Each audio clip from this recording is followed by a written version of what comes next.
Hey everyone, welcome back. Yes you can by Ashok sir. Yes you can में आपका welcome है, आपका स्वागत है। Friends, today we are going to read science physics. Friends, आज हम लोग साइंस पढ़ने जा रहे हैं और साइंस में हम लोग फिजिक्स के बारे में पढ़ेंगे, भौतिकी के बारे में पढ़ेंगे।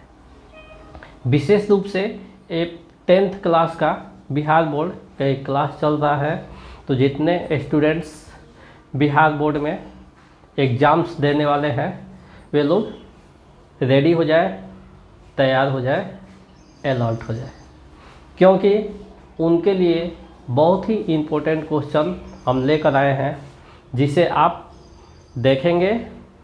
तत्पश्चात वीडियो एंड होने पर उसका एक स्क्रीनशॉट लेंगे और स्क्रीनशॉट लेकर अपने नोटबुक में नोटेट करेंगे। कुछ स्टूडेंट्स का कमेंट आ रहा है कि सर, जो आप लिखे हैं तो क्लियर नहीं दिख रहा है, साफ साफ नहीं दिख रहा है। तो उन स्टूडेंट्स से हम कहना चाहेंगे कि जो चीज़ें क्लियर नहीं दिख रही है बोर्ड पर, तो कभी लाइट की वजह से, कभी डिफरेंस कलर के मार्कर का यूज करने से, इंक के वजह से क्लियर नहीं आता है, स्पष्ट नहीं आता है। तो आप लोग से रिक्वेस्ट है, आप लोग को ये इन्फॉर्मेशन है, आप लोग के सजेशन है कि आप लोग हमारे साउंड को सुनकर उसे लिख सकते हैं। ठीक है, तो इस तरह आप लोग लिख कर समझ सकते हैं। इसमें घबराने वाली बात नहीं है, ऐसा रेयर केस में कभी कभी हो जाता है। तो आज हमारा रोज़ की तरह ऑब्जेक्टिव और सब्जेक्टिव क्वेश्चन होगा, जिसमें हम लोग first of all objective question को करेंगे, देन सब्जेक्टिव क्वेश्चन को। तो आइए ऑब्जेक्टिव क्वेश्चन को हम लोग देखते हैं। इसमें फर्स्ट क्वेश्चन है हमारा, चुंबकीय सुई की दिशा क्या होती है। चुंबकीय सुई की दिशा क्या होती है। कभी कभी हम ऐसे क्षेत्र विशेष में चले जाते हैं, ऐसे प्लेस पर चले जाते हैं, ऐसे स्थान पर चले जाते हैं, ऐसे एरिया में चले जाते हैं, ऐसे स्टेट में चले जाते हैं, ऐसे डिस्ट्रिक्ट में चले जाते हैं, ऐसे कंट्री में चले जाते हैं, जिसे जहाँ का हमें कुछ भी आता पता नहीं होता है। वहाँ पर दिशा देखने के लिए हम लोग क्या करते हैं, तो उसमें चुंबकीय सुई होती है, उसको किसी भी तरह हम रखेंगे तो वो साउथ और नॉर्थ को इंडिकेट करती है, प्रदर्शित करती है, दिखाती है। तो चुंबकीय सुई का कार्य क्या है, ये दिशा, इसमें उत्तर और दक्षिण फिक्स होता है। कहीं भी रखिएगा, किसी भी तरह से रखिएगा, तो वह उत्तर और दक्षिण दिशा की तरफ वह एरो का तीर उसमें जो होता है घूम जाता है। इससे हमारा दिशा का पता चल जाता है। क्लियर। नेक्स्ट क्वेश्चन है, डायनेमो में कैसी धारा प्रवाहित होती है। डायनेमो एसी और डीसी दोनों करंट निकालता है, प्रत्यावर्ती एवं दिष्ट धारा दोनों करंट इसमें से निकलती है, इसमें डायनेमो में। नेक्स्ट क्वेश्चन है, विद्युत धारा का एसआई मात्रक क्या होता है। तो विद्युत धारा का एसआई मात्रक एम्पियर होता है। क्लियर। इसके बाद है, ओम के नियम का गणितीय रूप है। ओम का नियम को सूत्र के रूप में हम लोग कैसे लिखते हैं, तो I=V/R, I=V/R के रूप में हम इसे प्रदर्शित करते हैं। नेक्स्ट क्वेश्चन है, टंगस्टन कितने डिग्री ताप पर पिघलता है। जो टंगस्टन होता है, जो बल्ब में विशेष रूप से यूज होता है या फ्यूज में यूज किया जाता है, टंगस्टन जो तार होता है, तो ये 3000 डिग्री सेल्सियस उसमें क्षमता बनाई जाती है कि इतने पर यह कार्य कर सकता है। इससे के पार होगा तो ये पिघलना शुरू हो जाएगा। ठीक है। इसके बाद है, टिंडल प्रभाव प्रदर्शित करता है। टिंडल इफेक्ट आप लोग पिछले वीडियो में पढ़ चुके हैं, समझ चुके हैं। तो यहाँ हम लोग देखेंगे, टिंडल प्रभाव प्रदर्शित करता है, यानी क्या प्रदर्शित करता है, तो प्रकाश के प्रकीर्णन को टिंडल प्रभाव प्रदर्शित करता है। तो आज ये हमारा ऑब्जेक्टिव क्वेश्चन रहा।